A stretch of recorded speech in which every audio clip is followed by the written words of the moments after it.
कलयुग वैदिक संस्कृति के 4 युगों में सबसे अंतिम और अधम युग है।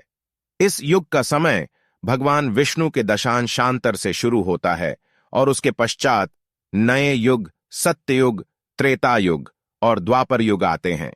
कलयुग धर्म, नैतिकता और आध्यात्मिकता के दृष्टिकोण से पूर्णांतरित होता है। कलयुग के लक्षण। धर्मांतरण।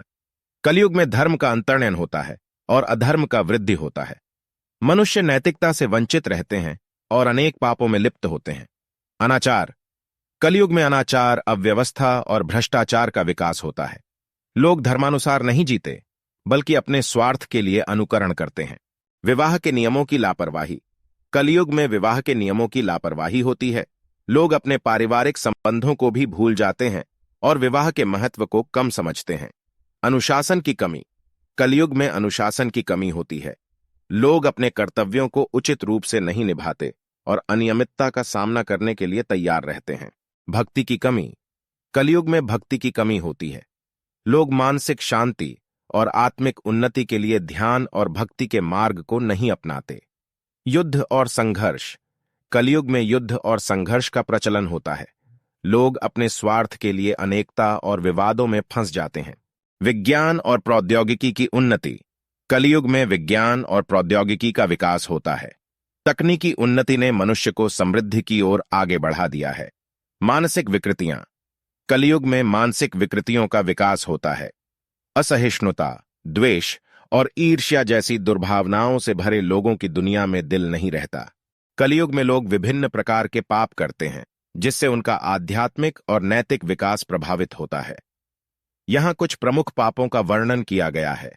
क्रूरता और हिंसा। कलयुग में लोग अन्य जीवों के प्रति क्रूर और हिंसक रहते हैं। यहां शारीरिक और मानसिक रूप से दोनों प्रकार की हिंसा शामिल होती है, जैसे अत्याचार, हत्या, बदमाशी आदि।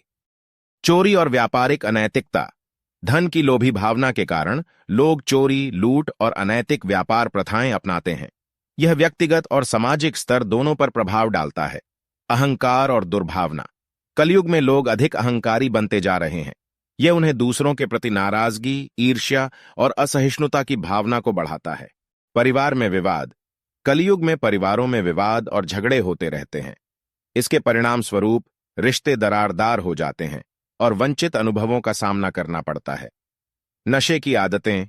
शराब, तंबाकू, मादक पदार्थों का सेवन और जुआ जैसी नशीली आदतें लोगों के जीवन को नष्ट कर देती हैं और उन्हें अधर्मी बना देती हैं। असत्य बोलना। कलयुग में लोग अपने वचनों का पालन नहीं करते और असत्य बोलने में आसानी करते हैं। इससे विश्वासघात और समाज में अविश्वास का माहौल बनता है। अधर्मी व्यवहार। कलयुग में लोग अधर्मी व्यवहार को समर्थन करते हैं, जैसे अनुचित संबंध, अत्याचार और नैतिक दुरुपयोग। काम, क्रोध, लोभ, मोह और मद। ये 5 पाप कलयुग में मनुष्य को आध्यात्मिक और नैतिक मानसिकता से वंचित करते हैं। ये पाप उसकी आत्मिक उन्नति में बाधा डालते हैं। कलयुग में लोगों के पाप का संचार सामाजिक, आर्थिक और परवाह के बिना होता है, जिससे उन्हें आत्मसम्मान और समाज में स्थान मिलता है।